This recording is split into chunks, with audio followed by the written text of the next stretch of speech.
श्री रामकृष्ण लीला प्रसंग स्वामी शारदानंद जी द्वारा लिखित पाठ संख्या 118। बेलघरिया के उद्यान में श्री केशव चंद्र। गाड़ी से उतरकर हृदय ने देखा कि श्रीयुक्त केशव चंद्र अपने अनुचर वर्ग के साथ बगीचे के तालाब के पक्के घाट पर बैठे हुए हैं। हृदय ने आगे बढ़कर उनसे कहा, मेरे मामा जी को हरि कथा तथा हरि गुणगान श्रवण करना अत्यंत प्रिय है तथा उसे श्रवण करते हुए महाभाव से उन्हें समाधि होने लगती है। आपका नाम सुनकर आपके मुख से ईश्वर गुणानुवाद श्रवण करने के निमित्त वे यहाँ आए हुए हैं। यदि आपकी अनुमति हो तो मैं उन्हें यहाँ ले आऊँ। श्रीयुक्त केशव चंद्र की सम्मति मिलने पर हृदय ने श्री रामकृष्ण देव को गाड़ी से उतारा तथा उनको साथ ले वहाँ उपस्थित हुआ। केशव चंद्र आदि सभी लोग श्री रामकृष्ण देव को देखने के लिए अत्यंत उत्सुक हो उठे, किंतु उनको देखकर उन्हें यह धारणा हुई कि वे एक साधारण व्यक्ति मात्र हैं। केशव चंद्र के साथ श्री रामकृष्ण देव का प्रथम वार्तालाप। केशव चंद्र के समीप उपस्थित होकर श्री रामकृष्ण देव बोले, बाबू, मैंने सुना है कि आपको ईश्वर दर्शन होता है। वह दर्शन किस प्रकार का रहता है यह जानने की मेरी इच्छा है, इसलिए मैं आपके पास आया हूँ। इस तरह सत्संग प्रारंभ हुआ। श्री रामकृष्ण देव के इस कथन के उत्तर में श्रीयुक्त केशव चंद्र ने क्या कहा था यह हमें विदित नहीं है, किंतु हृदय से हमने सुना है कि उसके कुछ देर पश्चात के जाने मन काली के मन षट दर्शने न पाए दर्शन। कौन जानता है कि श्री काली कैसी हैं, षट दर्शनों को भी उनका कोई पता नहीं लगता। राम प्रसाद के इस गीत को गाते हुए श्री रामकृष्ण देव समाधिस्थ हो गए। उस समय श्री रामकृष्ण देव के भावावेश को देखकर श्री केशव चंद्र आदि किसी को भी यह धारणा नहीं हुई थी कि वह उच्च आध्यात्मिक अवस्था है। उन लोगों ने सोचा था कि यह ढोंग अथवा मस्तिष्क का विकार है। अस्तु।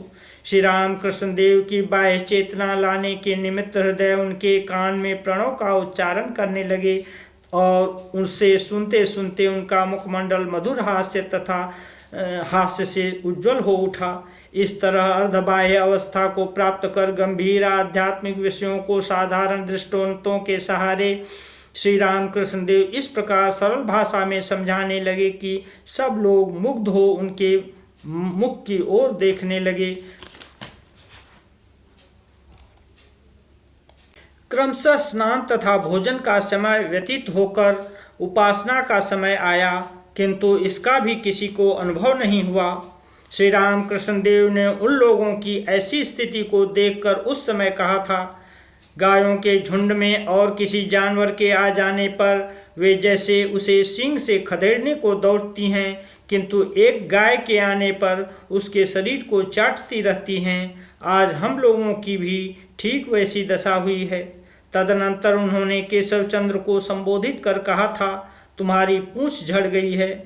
उनके उस कथन के अर्थ को हृदयंगम न कर पाने के कारण श्रीयुक्त केशव चंद्र के अनुचर वर्ग को असंतुष्ट देखकर जैसे उन्होंने उस बात के तात्पर्य को समझाकर सबको विमुग्ध कर दिया था। उन्होंने कहा था, देखो, छोटी अवस्था में मेढक की जब तक पूंछ रहती है तब तक वह पानी में ही रहा करता है, जमीन पर नहीं चढ़ पाता, किंतु पूंछ के झड़ जाने पर वह पानी में भी रह सकता है तथा जमीन पर भी रह सकता है। इसी प्रकार मनुष्य की जब तक अविद्या रूप पूंछ बनी रहती है तब तक वह केवल संसार जल में ही रह सकता है, किंतु उस पूंछ के झड़ जाने पर संसार तथा सच्चिदानंद इन दोनों में ही वह अपनी इच्छानुसार विचरण कर सकता है। केशव, तुम्हारे मन की भी अब वैसी ही स्थिति है। वह संसार में भी रह सकता है तथा सच्चिदानंद में भी जा सकता है। इस प्रकार उस दिन बहुत देर तक विभिन्न प्रकार के वार्तालाप के पश्चात श्री रामकृष्ण देव दक्षिणेश्वर लौटे। श्री रामकृष्ण देव तथा केशव चंद्र का घनिष्ठ संबंध।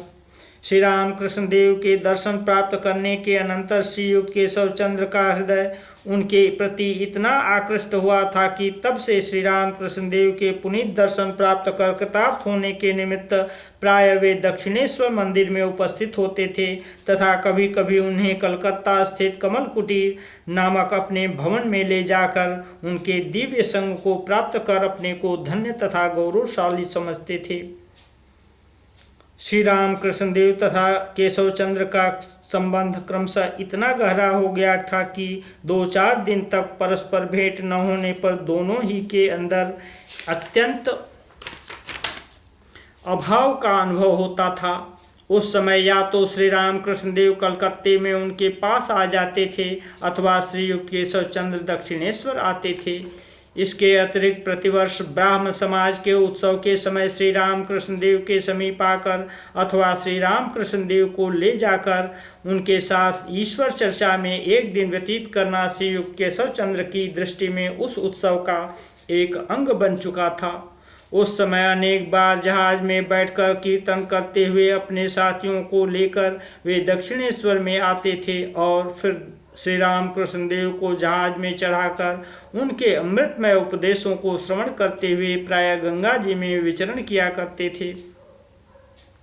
दक्षिणेश्वर में आकर केशव चंद्र का व्यवहार।